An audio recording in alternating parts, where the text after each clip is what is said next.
This is a Bobcat S750 Series 2 skidloader. It's in 1/50th scale, and the manufacturer is a little unclear. If you look at the package, it just says made by the Bobcat company. No real manufacturer on there. If you look at the bottom, it just says made in China, no manufacturer or anything. So, you don't really know who actually makes them.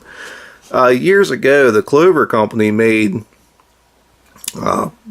almost all of the Bobcat models, and I'm not sure if they still do or if it's just Bobcat's self-producing these things. I have no idea.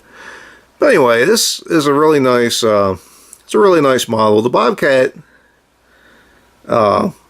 models have steadily gotten better every time they do a series of them, and this is probably the best that they've made so far. The 750 is a pretty big skid loader. I think it's something like 85 or 90 horsepower maybe. Like, it's big. I mean, just looking at it, you can see it's a pretty beefy skid loader. If you put it next to the old 753, you can see like it is quite a bit. It is quite a bit bigger. I mean, it's not, if nothing else, it's a heck of a lot wider than the old ones. But anyway, just looking at it, the paint is very good. The decals are very good. Everything's nice and crisp. It's a pretty fair mixture of plastic and die-cast. Like, the cab is plastic, all the hood and everything is plastic. As far as like the hydraulics, they're right there in between being, they're not loose, but they're not stiff. It'll hold almost any pose. It's a little bit loose there in the bottom, but it's really not bad.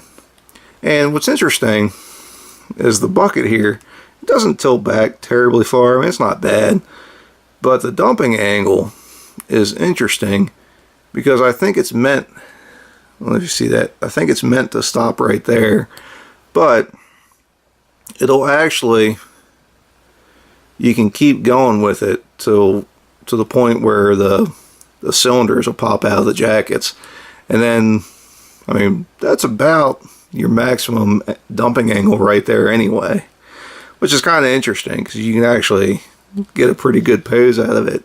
I don't think you're supposed to be able to do that. Anyway, it's definitely pretty nice. If you look inside the cab there, you can see the lap bar and you can see the two joysticks also, plus, you know, the seat and all that. So I mean, it's really pretty good. And for the price point of these things, which is anywhere from, you know, basically $10 to $20, anywhere in that range, that's pretty darn good for what you get. I mean, this is a pretty nice little skid loader. Very well done. Anyway, that's about it. If you have any questions or comments, feel free to ask. As always, thanks for watching, and please subscribe to Maryland Construction Diecast.